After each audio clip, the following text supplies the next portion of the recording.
Hi hello എല്ലാവർക്കും പത്തരമാറ്റ് സീരിയലിൻ്റെ റിവ്യൂവിലേക്ക് സ്വാഗതം. അങ്ങനെ നമ്മുടെ ജലജ നമ്മുടെ അഭിയോട് പറയുന്നതാണ്, മോനെ അഭി, എനിക്ക് തോന്നുന്നത് ആദർശം നയനെ മറ്റുള്ളവരെ കാണിക്കാൻ വേണ്ടിയിട്ട് സ്നേഹം അഭിനയിക്കുന്നതാണെന്നാണ്. കാരണം എനിക്ക് പലപ്പോഴും അങ്ങനെ തോന്നിയിട്ടുണ്ട്. അത് മാത്രമല്ല, നവ്യ ഇപ്പോൾ ഡെലിവറിയൊക്കെ അടുത്ത് വരികയാണ്. പക്ഷേ ഇതുവരെയും നയനെ അങ്ങനെ വിശേഷമൊന്നും അറിയിച്ചിട്ടില്ല. അങ്ങനെയാണെങ്കിൽ രണ്ട് പേരുടെയും നെഞ്ചത്തേക്ക് ഞാനൊരു മുളവ് അരച്ച് നല്ല രീതിയിൽ പുരട്ടി കൊടുക്കും എന്നൊക്കെ പറയുകയാണ്. അപ്പോൾ ശേഷമാണെങ്കിൽ നമ്മുടെ കനക മുറി മുഴുവനും അരിച്ച് പറക്കി ഇങ്ങനെ പരിശോധിക്കുകയാണ്. അവിടെയും ചെന്ന് പിടിച്ച് ഇവിടെയും ചെന്ന് പിടിച്ച് എല്ലായിടവും പരിശോധിക്കുകയാണ്. അങ്ങനെ പരിശോധനയ്ക്കൊടുവിൽ പുള്ളിക്കാരത്തിയുടെ കയ്യിൽ ഒരു കത്രിക കിട്ടുകയാണ്. ആ കത്രിക കൈ കിട്ടിയ ശേഷം അലമാരി തുറക്കുകയാണ്. എന്നിട്ട് അതിലിരിക്കുന്ന നമ്മുടെ ജലജയുടെ സാരികൾ ഓരോന്നായിട്ട് എടുക്കുകയാണ്. അങ്ങനെ അതിൽ 2-3 സാരി എടുത്തിട്ട് കത്രികയ്ക്ക് തെറ്റുമാറ്റും ഇങ്ങനെ കട്ട് ചെയ്തിട്ട് അത് ഒന്നും അറിയാത്ത പോലെ മടക്കി അങ്ങ് തിരിച്ചിങ്ങ് അലമാരിയിലേക്ക് വെച്ചിട്ട് പുള്ളിക്കാരത്തി ഒന്നും അറിയാത്ത കണക്ക് ഇങ്ങനെ കത്രികയും ഇരുന്ന സ്ഥലത്ത് കൊണ്ടുവച്ചതിന് ശേഷം ഇങ്ങനെ ബെഡിൽ കയറി ഇങ്ങനെ ഇരിക്കുകയാണ്. അപ്പോൾ ആ സമയത്ത് നമ്മുടെ ജലജ അങ്ങോട്ടേക്ക് വരികയാണ്. അപ്പോൾ ജലജ ചോദിക്കണം, നീ എന്തിനാ എൻ്റെ മുറിയിൽ ഇങ്ങനെ കയറിയിരിക്കുന്നത്? പുറത്തേക്ക് ഇറങ്ങാൻ പറയുകയാണ്. അപ്പോൾ കനക പറയുകയാണ്, അങ്ങനെ ഇപ്പം ഞാൻ പുറത്തേക്കൊന്നും ഇറങ്ങുന്ന പ്രശ്നമില്ല. കാരണം ഇവിടുത്തെ അമ്മ എന്നോട് പറഞ്ഞിട്ടുണ്ട്, ഈ മുറി ഇനി ഞാൻ പോകുന്നത് വരെ എൻ്റെ കൂടി മുറിയാണ്, ജലജയുടെ മാത്രം മുറിയല്ല. അതുകൊണ്ട് എനിക്ക് ഈ മുറിയിൽ എല്ലാ സ്വാതന്ത്ര്യവും എടുക്കാമെന്നുള്ള കാര്യം പറഞ്ഞിട്ടുണ്ട്. അതുകൊണ്ട് ഞാൻ ഇവിടെ വിട്ട് എങ്ങും പോവില്ല. പിന്നെ നിങ്ങൾക്ക് നിർബന്ധമാണെങ്കിൽ നിങ്ങൾ തന്നെ പുറത്തേക്ക് പോകും എന്നിങ്ങനെ പറയുകയാണ്. അപ്പോൾ ആ സമയത്ത് ജലജ പറയുകയാണ്, നിന്നെ എങ്ങനെ വിശ്വസിച്ച് ഇതിനകത്തിരുത്തും? നീ ഇവിടെ നിന്ന് ഇനി പോകുന്നതിന് മുമ്പ് എന്തെല്ലാം കട്ട് പെറുക്കിക്കൊണ്ട് പോകുന്ന ആർക്കറിയാം എന്നിങ്ങനെ പറയുകയാണ്. അപ്പോൾ ജലജയോട് കനക പറയണേ, നിങ്ങളങ്ങനെ കൂടുതൽ വർത്താനമൊന്നും പറയണ്ട, ഞാനങ്ങനെ മോഷ്ടിക്കുന്ന സ്വഭാവമൊന്നും എനിക്കില്ല എന്ന് പറഞ്ഞിട്ട് ഇങ്ങനെ ബെഡിൽ തന്നെ ഇങ്ങനെ ഇരിക്കുകയാണ്. അപ്പോൾ ആ സമയത്തിന് ജലജ കുളിക്കാനായിട്ട് ടവൽ എടുക്കുമ്പോഴത്തേക്ക് കനക ചോദിക്കണം, കുളിക്കാൻ പോവുകയാണോ?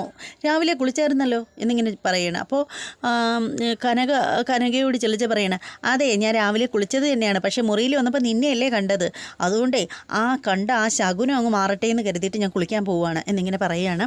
എന്നിട്ട് പുള്ളിക്കാരത്ത് പോയി അലമാരി തുറക്കുമ്പോൾ കനക മനസ്സിൽ വിചാരിക്കണം, തുറക്കടി, നീ കുളിച്ചിട്ട് വന്നിട്ട് സാരി ഉടുക്കാനായിട്ട് നോക്ക്, എല്ലാം കണ്ടിച്ച് ഞാൻ അവിടെ ശരിയാക്കി വെച്ചിട്ടുണ്ട് എന്നിങ്ങനെ പറയുകയാണ്. അപ്പോൾ ആ സമയത്തിന് ജലജ ചെന്ന് സാരി 2-3 എടുക്കുമ്പോൾ, അയ്യോ എൻ്റെ സാരി, ഇതിനെന്താ ഇങ്ങനെ സംഭവിച്ചിരിക്കുന്നത്? നീയല്ലേടി എൻ്റെ സാരി ഇങ്ങനെ കണ്ടിച്ച് മുറിച്ച് ഇങ്ങനെ ആക്കി വെച്ചത് എന്നിങ്ങനെ പറയുകയാണ്. അപ്പോൾ കനക പറയണ, ആര് പറഞ്ഞു എനിക്ക് സാരി കണ്ടിക്കലല്ലേ ജോലി?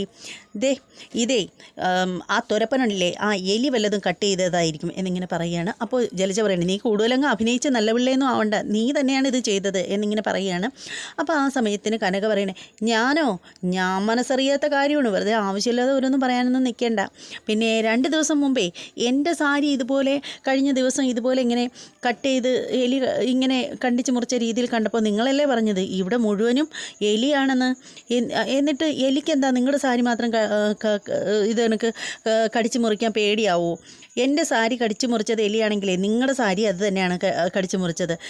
ചെറിയ എലിയൊന്നുമല്ല, ഇത് വലിയ എലിയാണ്, വലിയ തുരപ്പനാണ്. പിന്നെ മിക്കവാറും ഇവിടെ ഒരു എലിപ്പെട്ടി മേടിച്ച് വെക്കേണ്ടി വരും എന്നിങ്ങനെ കനക പറയുകയാണ്. അത് കേൾക്കുമ്പോൾ ജലജയ്ക്ക് കാര്യം പിടികിട്ടി. ജലജ പറയുകയാണ്, നിന്നെ ഞാൻ കാണിച്ചു തരുന്നുണ്ട്, ഇറങ്ങി പോടി എൻ്റെ മുറിയിൽ നിന്ന് എന്നിങ്ങനെ പറയുകയാണ്. അപ്പോഴേ കനക പറയുകയാണ്, അങ്ങനെ ഇപ്പോൾ പോവാനല്ലടി ഞാൻ ഈ മുറിയിൽ നിൽക്കുന്നത്. അമ്മ പറഞ്ഞിട്ടുണ്ട് ഈ മുറി എനിക്കും കൂടി ഉപയോഗിക്കാനാണെന്ന്.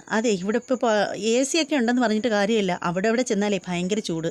അതുകൊണ്ട് ഞാൻ ഇനി ഈ AC കുറച്ച് നേരം സുഖമായിട്ട് കിടക്കട്ടെ എന്ന് പറഞ്ഞിട്ട് ജലജ ഇങ്ങനെ ബെഡിൽ കയറി ഇങ്ങനെ വിശാലമായിട്ട് കിടക്കുകയാണ്. നമ്മുടെ കനക ഇങ്ങനെ വിശാലമായിട്ട് കിടക്കുകയാണ്. ഇത് കണ്ടിട്ട് നമ്മുടെ ജലജയ്ക്ക് ഒട്ടും പിടിക്കുന്നില്ല. ജലജ ദേഷ്യപ്പെട്ട്, നിന്നെ ഇവിടെ നിന്ന് പുറത്ത് ചടിക്കാൻ പറ്റുമെന്ന് നോക്കട്ടെ എന്ന് പറഞ്ഞ് ഇറങ്ങി പോവുകയാണ്. അപ്പോൾ ആ സമയത്തിന് കനക മനസ്സിൽ പറയണേ, ജലജേ, നിന്നെ ഞാൻ ഇവിടുന്ന് പോകുന്നതിന് മുമ്പ് ഒരു പരുവാക്കൂടി, എൻ്റെ 2 പെൺമക്കളെ ഈ വീട്ടിൽ കെട്ടിച്ച് വിട്ടിട്ട് ഈ വീട്ടിൽ അവർക്കൊന്നും ഒരു സ്വസ്ഥതയും കിട്ടുന്നില്ല. അതിൻ്റെ പ്രധാനപ്പെട്ട കാരണക്കാരി നീ തന്നെയാണെന്ന് എനിക്ക് നന്നായിട്ടറിയാം. നിൻ്റെ പാരവെപ്പ് കാരണമാണ് എൻ്റെ കുഞ്ഞുങ്ങൾ ഇവിടെ കിടന്ന് നഷ്ടം തിരിയുന്നത് എന്നിങ്ങനെ ജലജ ഇങ്ങനെ ഓർത്തിട്ട് കിടക്കുകയാണ്. പിന്നീട് നമ്മുടെ ആദർശ് ഇങ്ങനെ കിടക്കുകയാണ്. അപ്പോൾ നയന പുള്ളിക്കാരത്തി ഭയങ്കര റൊമാൻറ്റിക് മൂഡിലാണ്. പുള്ളിക്കാരത്തി വന്നിട്ട് ഇങ്ങനെ ആദർശിനെ ഇങ്ങനെ ഹഗ് ചെയ്യുകയാണ്. ഹഗ് ചെയ്തിട്ട് പറയുകയാണ്, ആദർശേട്ടാ നമ്മൾക്ക് എന്ന് പറഞ്ഞിട്ട് ഇങ്ങനെ നൈസിന് സംസാരിക്കാൻ ചെല്ലുമ്പോൾ ആദർശ് പറയണേ, എന്താ നിൻ്റെ ഉദ്ദേശം? കൈയ്യെട് എന്നിങ്ങനെ പറയുമ്പോഴത്തേക്ക് നയന പറയണേ, ഇല്ല കൈ എടുക്കുന്നില്ല, ഞാൻ നിങ്ങളുടെ ഭാര്യയല്ലേ, ഇത്രയും നാൾ ഞാൻ സഹിച്ചില്ലേ, ഇനി പറ്റില്ല, എന്താ നിൻ്റെ ഉദ്ദേശം എന്ന് ചോദിക്കുമ്പോൾ നയന പറയണേ, മുത്തച്ഛൻ ഒരു ആഗ്രഹം എന്ന് പറഞ്ഞിട്ടുണ്ടായിരുന്നല്ലോ, എൻ്റെ ആഗ്രഹം നമുക്കൊരു കുഞ്ഞ് വേണമെന്നും. അയ്യേ കുഞ്ഞാ, നീ ഒന്ന് പോയേ, നിൻ്റെ പാടുമൊക്കെ പോയേ. പറ്റില്ല ആദർശേട്ടാ, ആദർശേട്ടനോ താല്പര്യമില്ല, ഇനി എനിക്കത് പറ്റില്ല. എന്ത് പറ്റില്ലെന്ന്, നിന്നെപ്പോലെയല്ല ഞാൻ. എത്രയെന്ന് പറഞ്ഞാൽ ആദർശേട്ടാ, ഒരു വീട്ടിൽ ഒരു മുറിക്കകത്ത് ഇങ്ങനെ പരസ്പരം മിണ്ടാതെയും അടുക്കാതെയും ഒക്കെ ഇങ്ങനെ കിടക്കുന്നത്. ഇങ്ങനെയാണെങ്കിൽ നമുക്ക് ഈ ജന്മത്തിൽ കുഞ്ഞുണ്ടാവില്ല. പക്ഷേ ഞാൻ അതിന് സമ്മതിക്കില്ല.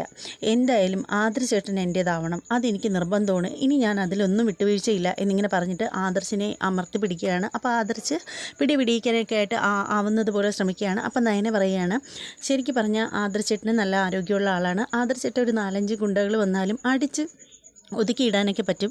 പക്ഷേ ഇതൊരു സ്ത്രീയുടെ പിടിയാണ്, ആഗ്രഹത്തോടുകൂടിയുള്ള പിടി. ഈ പിടി പിടിയിക്കാൻ ആദർശേട്ടനെ എത്ര വിചാരിച്ചാലും പറ്റില്ല എന്നിങ്ങനെ പറയുകയാണ്. അതിനുശേഷം നയന പറയുകയാണ്, ആദർശേട്ടാ നമുക്ക് ഒരുമിച്ച് ഷവറിൽ പോയി ഒന്ന് കുളിച്ചാലോ എന്നിങ്ങനെ പറയുകയാണ്. അപ്പോൾ ആദർശ് പറയുന്നത്, ഷവറിൽ നമ്മൾ ഒരുമിച്ചോ? നീ എന്താ ഈ പറയുന്നത്, പോയേ എന്ന് പറയുകയാണ്. അപ്പോൾ നയന പറയുകയാണ്, ഇല്ല ആദർശേട്ടാ, ആദർശേട്ടനെ ഞാൻ വിടില്ല. ഇന്ന് എന്തായാലും ഒരുമിച്ച് ഷവറിൽ കുളിച്ചിട്ടേ ഉള്ളൂ ബാക്കി കാര്യം എന്ന് പറയുകയാണ്.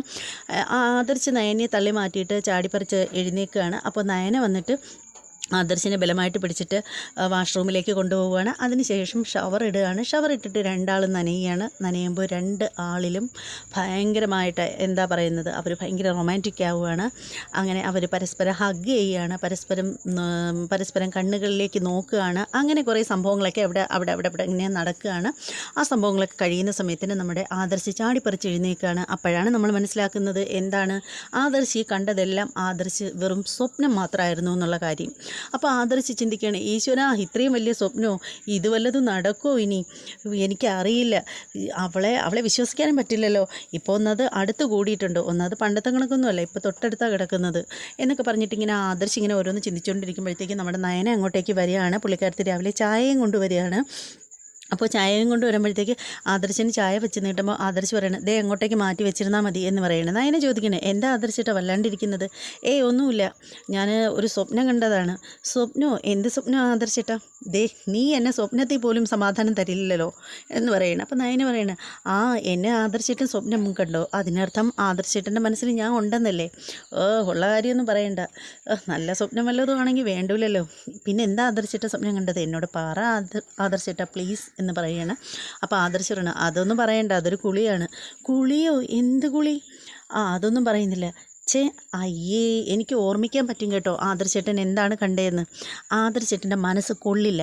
ആദർശേട്ടൻ പുറത്ത് ഇങ്ങനെ പൂച്ച സന്യാസിയാണൊക്കെ നടന്നിട്ടേ മനസ്സിൽ ഓരോരോ വൃത്തികേടും കൊണ്ട് നടക്കുന്നതുകൊണ്ടാണ് ആദർശേട്ടൻ ഇതുപോലുള്ള വൃത്തികെട്ട സ്വപ്നങ്ങളൊക്കെ കാണുന്നത് എന്നിങ്ങനെ നയന പറയുകയാണ്. അപ്പോൾ ആദർശ് പറയാണ്, നീ ഇനി കൂടുതൽ അതിൽ പിടിച്ച് തൂങ്ങാനൊന്നും നിൽക്കേണ്ട എന്ന് പറയുകയാണ്. അങ്ങനെ അവർ തമ്മിൽ സംസാരിക്കുന്നതിൻ്റെ ഇടയിൽ ആദർശ് നയനോട് ചോദിക്കുകയാണ്, നീ പ്രണയിച്ചിട്ടുണ്ടോ എന്നിങ്ങനെ ചോദിക്കുകയാണ്. അപ്പോൾ നയന പറയുകയാണ്, എനിക്ക് അതിനുള്ള സമയമൊന്നും കിട്ടിയിട്ടില്ല. നീ കള്ളം പറയണ്ട, നീയല്ലേ ആള്, നീ വെറുതെ കള്ളം പറയുന്നതാണെന്ന് പറയുമ്പോൾ നയന പറയുകയാണ്, ഞാൻ അങ്ങനെ ഒരാളെ പ്രണയിച്ചിട്ടുണ്ടെങ്കിൽ അത് തുറന്നു പറയാനുള്ള ധൈര്യമൊക്കെ എനിക്കുണ്ട്. അങ്ങനെ ഞാൻ ആരെങ്കിലും പ്രണയിച്ചിട്ടുണ്ടെങ്കിലേ ഞാൻ ആ പുള്ളിക്കാരൻ്റെ കൂടെ പോയി ജീവിച്ചാനേ. ആദർശമായിട്ട് അങ്ങനെ ആരെങ്കിലും സ്നേഹിച്ചിട്ടുണ്ടോ എന്ന് ചോദിക്കുമ്പോൾ ആദർശ് പറയണേ, ഇല്ല, ബിസിനസ്സും കാര്യങ്ങളും ശ്രദ്ധിച്ച് നടന്നതുകൊണ്ട് എനിക്കതിനൊന്നും സമയം കിട്ടിയില്ല എന്നിങ്ങനെ പറയുകയാണ്.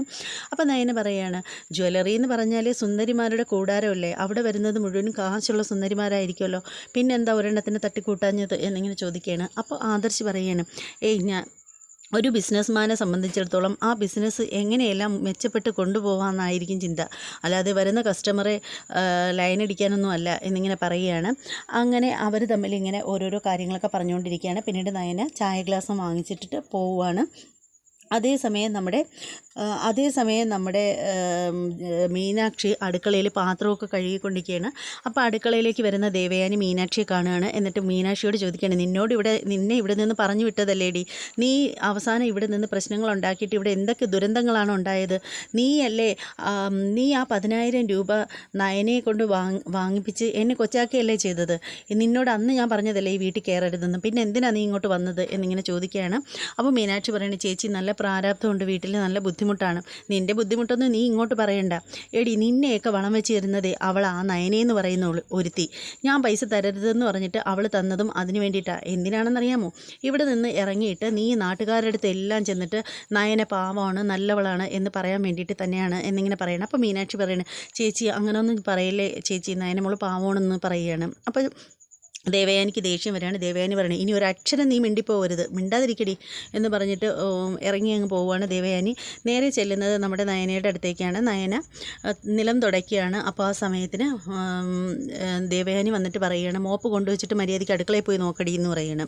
അപ്പോൾ എന്താ അമ്മേ, എന്താ കാര്യം എന്ന് ചോദിക്കുകയാണ്. പക്ഷേ ദേവയാനി കാര്യം എന്താണെന്ന് പറയുന്നില്ല. നീ അടുക്കളയിൽ പോയി നോക്ക്, അപ്പം നിനക്ക് കണ്ണ് നിറയെ കാണാമെന്ന് പറയുകയാണ്. അപ്പോൾ ജലജ അങ്ങോട്ടേക്ക് വരികയാണ്. ജലജ വരുമ്പോഴത്തേക്ക് ജലജ ചോദിക്കുകയാണ്, എന്താ ഏട്ടത്തി കാര്യം, ഇവളോട് ഞാൻ അടുക്കളയിൽ പോയി നോക്കാൻ പറഞ്ഞിട്ട് ഇവൾ പോകുന്നില്ലെന്ന് പറയുകയാണ്. അപ്പോൾ ഈ പറയുന്ന കണക്ക് നമ്മുടെ ജലജ പറയണം, അവൾ അങ്ങനെ അനുസരിക്കില്ലല്ലോ, അവൾക്ക് അനുസരിക്കുന്നത് ഇഷ്ടമല്ലല്ലോ, അനുസരിച്ചാൽ ഏട്ടത്തിയേക്കാൾ താഴെ ആയി പോകില്ലേ ഇവൾ എന്നൊക്കെ ഇങ്ങനെ പറയുകയാണ്. അപ്പോഴത്തേക്കും അവിടേക്ക് മുത്തശ്ശി വന്നിട്ട് കാര്യം തിരക്കുകയാണ്. അപ്പോൾ ഇവളോട് ഞാൻ കിച്ചണിൽ പോയി നോക്കാൻ പറഞ്ഞിട്ട് ഇവൾ കേൾക്കുന്നില്ലെന്ന് പറയുകയാണ്. അങ്ങനെ നയന എന്ത് ചെയ്യുന്നെന്നോ ഈ പറയുന്ന ബക്കറ്റും മോപ്പും ഒക്കെ കൊണ്ടുവന്ന് മാറ്റി വെച്ചിട്ട് നേരെ അടുക്കളയിൽ പോയി നോക്കുമ്പോൾ മീനാക്ഷിയെ കാണുകയാണ്. അപ്പോൾ മീനാക്ഷിയുടെ അടുത്ത് നിന്നിട്ട് ചോദിക്കുകയാണ്, ചേച്ചി എന്തിനാണ് ചേച്ചി വന്നത്, ചേച്ചിയോട് അന്ന് അമ്മ വരണ്ടെന്ന് പറഞ്ഞു വിട്ടതല്ലേ, ചേച്ചി ഇന്നിപ്പോൾ വരുമ്പോൾ അവരെല്ലാവരും പറയുന്നത് ഞാൻ വിളിച്ചു വരുത്തിയെന്നായിരിക്കും. എനിക്ക് ചേച്ചി ഇവിടെ വന്ന് ജോലി ചെയ്യുന്നതിനൊന്നും ഒരു പ്രശ്നവുമില്ല, പക്ഷേ ഇവിടുത്തെ സാഹചര്യം അങ്ങനെയാണ് ചേച്ചി. അന്ന് ഞാൻ ചേച്ചിക്ക് ആ 10,000 രൂപ തന്നത് ഞാൻ ആദർശേട്ടൻ പറഞ്ഞതുകൊണ്ടാണ് എന്നിങ്ങനെ പറയുകയാണ്. അത് ശരിയാണ് മോളെ, അന്നത്തെ കാര്യമെല്ലാം എനിക്ക് നന്നായിട്ട് അറിയാം, അതിനെല്ലാം കാരണം ജലജ ചേച്ചിയായിരുന്നു എന്നിങ്ങനെ പറയുകയാണ്. അപ്പോൾ നയന പറയണം, അതൊക്കെ ശരി തന്നെയാണ്, അപ്പച്ചിയാണെന്ന് പറഞ്ഞിട്ടൊന്നും ഇവിടെ ഒരു കാര്യവുമില്ല എന്ന് പറയുകയാണ്. അതിനുശേഷം നയന നേരെ ഹാളിലേക്ക് വരികയാണ്. അവിടേക്ക് ചെല്ലുമ്പോഴത്തേക്ക് നമ്മുടെ ദേവയാനിയും ജലജയും കൂടി ചേർന്ന് നമ്മുടെ നയനയെ വറുചട്ടിയിലിട്ട് വറുക്കുകയാണ്. അപ്പോൾ ആ സമയത്ത് ദേവയാനി പറയുകയാണ്, എടി നീ ഒരുത്തിയുള്ളപ്പോൾ ഇവിടെ പ്രത്യേകിച്ച് അടുക്കള ജോലിക്ക് ആരുടെ ആവശ്യമില്ല എന്നിങ്ങനെ പറയുകയാണ്. അപ്പോൾ ജലജ പറയുകയാണ്, പിന്നെ ഇവൾക്ക് സമയത്ത് തിന്നിട്ട് ചൂടടിക്കാതിരിക്കാൻ AC മൂട്ടി വന്നിരിക്കണം, അതിന് വേണ്ടിയിട്ടാണ്, ഇവക്ക് അല്ലാതെ വീട്ടു ജോലികളൊന്നും ചെയ്യുന്നത് ഇഷ്ടമല്ല. അപ്പോൾ ഉടനെ നയന പറയുകയാണ്, അപ്പച്ചി അതൊന്നും പറയണ്ട, ഞാൻ എൻ്റെ വീട്ടിൽ നന്നായിട്ട് ജോലി ചെയ്ത് എന്നെ ശീലിച്ചത്, അതിനുശേഷം ബാക്കിയുള്ള സമയം ആർട്ട് ഗാലറിയിലും പോയി തന്നെയാണ് ജീവിച്ചത് എന്നിങ്ങനെ പറയുകയാണ്. അപ്പോൾ ഉടനെ ജലജ പറയണം, അതൊക്കെ പണ്ടല്ലേ, നിൻ്റെ അച്ഛന് അറ്റാക്ക് വന്നതിന് ശേഷം നീയൊക്കെ അലച്ചിലായിരുന്നില്ലേ എന്നിങ്ങനെ പറയുകയാണ്. അതായത് ഭക്ഷണമൊന്നും ഇല്ലായിരുന്നു വീട്ടിലെന്നുള്ള രീതിയിലൊക്കെയാണ് ജലജ പറഞ്ഞു വരുന്നത്. പക്ഷേ നല്ല രീതിയിൽ അതിനെ എതിർക്കുകയാണ് നമ്മുടെ നയന. അപ്പോൾ ജലജ പറയാണ്, നീ അല്ലെങ്കിലും വാ തുറന്ന നുണയല്ലേ പറയുള്ളൂ എന്നിങ്ങനെ പറയുമ്പോൾ മുത്തശ്ശിക്ക് ദേഷ്യം വരികയാണ്. മുത്തശ്ശി പറയണം, നിർത്തടി, നീ അല്ലേടി നാക്കെടുത്ത നുണയും പറഞ്ഞ് തമ്മി എല്ലാവരെയും തെറ്റിക്കുകയും കലഹിപ്പിക്കുകയും ഒക്കെ ചെയ്യുന്നത്, നീ ഇനി ഒരക്ഷരം ഉണ്ടായിരുന്നെന്ന് പറയുകയാണ്. അപ്പോൾ ആ സമയത്തിന് ആദർശ് അങ്ങോട്ടേക്ക് വരികയാണ്. ആദർശ് വരുമ്പോഴത്തേക്ക് ആദർശ് കാര്യം തിരക്കുകയാണ്. അപ്പോൾ പറയുകയാണ്, മീനാക്ഷി വന്ന കാര്യം പറയുമ്പോഴത്തേക്ക് ആദർശ് പറയുകയാണ്, അതിനെന്താ, മീനാക്ഷി ചേച്ചി വന്നതിൽ ഒരു തെറ്റുമില്ല, ഈ വീടേ സാധാരണ, അതായത് പറയുന്ന ദേവയാനി കൂടെയാണ്, ഈ വീട് സാധാരണ വീട് കണക്ക് ഒരു ചെറിയ വീടൊന്നുമല്ല, ഒരുപാട് അംഗങ്ങളുള്ള ഒരു വലിയ വീടാണ്. ഈ വീട്ടിലുള്ള ജോലികളെല്ലാം നയന ഒറ്റയ്ക്ക് ചെയ്യുന്നത് ശരിയല്ല, നയനെ കൊണ്ട് അതിന് കഴിയില്ല, അതുകൊണ്ട് മീനാക്ഷി ചേച്ചി വന്നതിൽ ഒരു തെറ്റുമില്ലെന്ന് ആദർശ് പറയുകയാണ്. അപ്പോൾ അതിഷ്ടപ്പെടാതെ ദേവയാനി അന്തം വിട്ടിങ്ങനെ നോക്കുകയാണ്. ആദർശ് ഇങ്ങനെ പറഞ്ഞത് വെച്ചിട്ട് അങ്ങനെ ഇന്നത്തെ എപ്പിസോഡ് തീരുകയാണ്. ഇന്നത്തെ എപ്പിസോഡ് എല്ലാവർക്കും ഇഷ്ടമായി എന്ന് വിശ്വസിക്കുന്നു. ഇഷ്ടമാവുകയാണെങ്കിൽ തീർച്ചയായും നിങ്ങൾ നമ്മുടെ ചാനൽ സബ്സ്ക്രൈബ് ചെയ്ത് ബെല്ലൈക്കൺ കൂടി പ്രസ് ചെയ്തേക്കുക. അപ്പോഴായിരിക്കും നമ്മളിടുന്ന വീഡിയോ അപ്പോഴായിട്ട് നിങ്ങൾക്ക് കിട്ടുന്നത്. നമ്മുടെ വീഡിയോയ്ക്ക് തീർച്ചയായും നിങ്ങൾ കമൻറ്റ് ചെയ്യണം. നിങ്ങൾ ആരും കമൻറ്റ് ചെയ്യുന്നില്ല, നിങ്ങളുടെ അഭിപ്രായങ്ങൾ എന്ത് തന്നെ ആയാലും അത് കമൻറ്റ് ചെയ്യുക. അതുപോലെ തന്നെ വീഡിയോ ഇഷ്ടപ്പെടുകയാണെങ്കിൽ തീർച്ചയായും നിങ്ങളൊരു ലൈക്ക് തന്നേക്കുക. ലൈക്ക് പ്രതീക്ഷിക്കുന്നു, വേറൊന്നും പ്രതീക്ഷിക്കുന്നില്ല, ഒരു ലൈക്കല്ലേ തന്നൂടെ. അപ്പോൾ ഇനി മറ്റൊരു എപ്പിസോഡിൻ്റെ അടിപൊളി റിവ്യൂമായിട്ട് വരുന്നതായിരിക്കും. അതുവരെ എല്ലാവർക്കും ബൈ.